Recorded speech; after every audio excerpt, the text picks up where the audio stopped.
বিগত স্বৈরাচার ফ্যাসিবাদ সরকারের আমলে দেশের শেয়ার বাজারের ধারাবাহিক পতনের কারণ উদ্ঘাটনের লক্ষ্যে বিভিন্ন সময় বিভিন্ন বিশেষজ্ঞ বিনিয়োগকারী সংগঠন এবং বিভিন্ন তদন্তকারী সংস্থার কার্যক্রম পরিচালনা করেছে।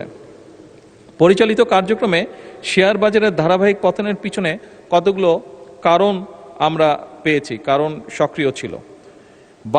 কারণগুলি নিম্নরূপ, যেমন বাজার কারসাজি এবং কৃত্রিমভাবে শেয়ারের দাম বাড়ানো কমানো। এরপরে কিছু কোম্পানির আইপিও ও বন্ড ইস্যুতে বিভিন্ন রকম অনিয়ম।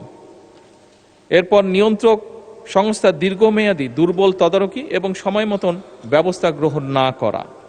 এরপরে কর্পোরেট সুশাসনের ঘাটতি এবং আর্থিক তথ্যের স্বচ্ছতার অভাব। এরপর প্রাতিষ্ঠানিক বিনিয়োগকারীদের সীমিত অংশগ্রহণ এবং বাজার আস্থার সংকট। এরপর নীতিগত অসঙ্গতি এবং বিনিয়োগকারীদের মধ্যে অনিশ্চয়তা। এরপর পুঁজিবাজার বান্ধব কর নীতির অভাব। মাননীয় স্পিকার, ধারাবাহিকভাবে শেয়ার মার্কেটের পতন ঘটিয়ে হাজার হাজার বিনিয়োগকারীদের নিঃস্ব করার জন্য যারা দায়ী তাদের চিহ্নিত করা সহ তাদের বিরুদ্ধে আইনানুগ ব্যবস্থা গ্রহণে বর্তমান সরকার পরিকল্পনা গ্রহণ করেছে।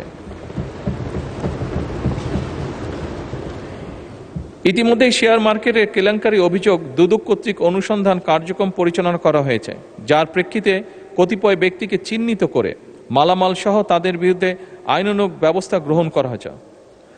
মামলা সহ তাদের বিরুদ্ধে আইনানুগ ব্যবস্থা গ্রহণ করা হয়েছে। এছাড়া শেয়ার মার্কেট কেলেঙ্কারির সাথে আরও অন্যান্য যে সকল ব্যক্তি প্রতিষ্ঠান জড়িত কিনা তা উদ্ঘাটনের কার্যক্রম চলমান রয়েছে। মাননীয় স্পিকার, ইতিমধ্যে শেয়ার মার্কেট কারসাজি, অনিয়ম ও দুর্নীতিগ্রস্ত ব্যক্তি এবং প্রতিষ্ঠানের বিরুদ্ধে Bangladesh securities and exchange commission কর্তৃক শাস্তিমূলক ব্যবস্থা হিসাবে 1497 কোটি টাকা অর্থদণ্ড আরোপ করা হয়েছে। এছাড়া দায়ী বিভিন্ন প্রতিষ্ঠান এবং ব্যক্তিদের চিহ্নিতকরণে গঠিত তদন্ত কমিটির গঠন এবং প্রদত্ত প্রতিবেদনের ভিত্তিতে ব্যবস্থা গ্রহণের জন্য দুর্নীতি দমন কমিশনে প্রেরণ করা হয়েছে। মাননীয় স্পিকার, বর্তমান সরকার শেয়ার মার্কেটের স্থিতিশীলতা ফিরিয়ে আনা সহ বিনিয়োগকারীদের আস্থা পুনরুদ্ধারের জন্য বদ্ধপরিকর।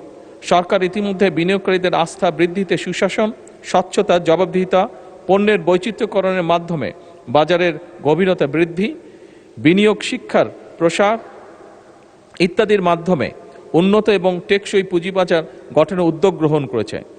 মাননীয় স্পিকার, আপনি যদি গতকাল বা আজকের পত্রপত্রিকা খেয়াল করে থাকবেন, দেখবেন যে ধীরে ধীরে পুঁজিবাজারের অবস্থার পরিবর্তন ঘটছে এবং এটি ভালো করছে ধীরে ধীরে। মাননীয় স্পিকার, যে সকল কর্মসূচি এর মধ্যে অগ্রাধিকার দেওয়া হয়েছে তার দু একটি আপনার সামনে আমি উল্লেখ করতে চাই। যেমন বিনিয়োগকারীদের আস্থা বৃদ্ধিতে সুশাসন, স্বচ্ছতা, জবাবদিহিতা নিশ্চিতকরণের লক্ষ্যে সরকার 4 জুন 2026 তারিখে পুঁজিবাজার বিষয়ে দক্ষ এবং অভিজ্ঞতা সম্পন্ন একজন চেয়ারম্যান ও 3 জন কমিশনারকে বাংলাদেশ সিকিউরিটিজ অ্যান্ড কমিশনের নিয়োগ প্রদান করেছে। নতুন কমিশন দায়িত্ব গ্রহণের পরপরই বাজারে বিদ্যমান ফ্লোর প্রাইস প্রত্যাহার করেছে।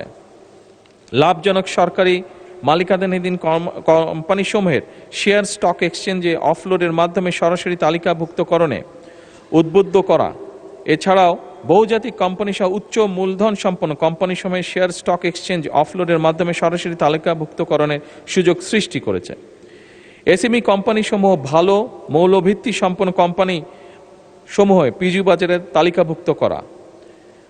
পুঁজিবাজার কারসাজি বন্ধে অনিয়ম সংক্রান্ত তথ্য প্রকাশ এবং প্রদানকারীর প্রয়োজনীয় সুরক্ষা ও উৎসাহ প্রদানের ব্যবস্থা গ্রহণ করা। মাননীয় স্পিকার, আরও অনেকগুলো ব্যবস্থা সরকার গ্রহণ করেছে, কিন্তু যেহেতু সংসদের সময় অত্যন্ত মূল্যবান, বাকি যেগুলো ব্যবস্থা গ্রহণ করেছে সেগুলোকে আমি পঠিত বলিয়া গণ্য করার জন্য অনুরোধ করছি। ধন্যবাদ মাননীয় প্রধানমন্ত্রী।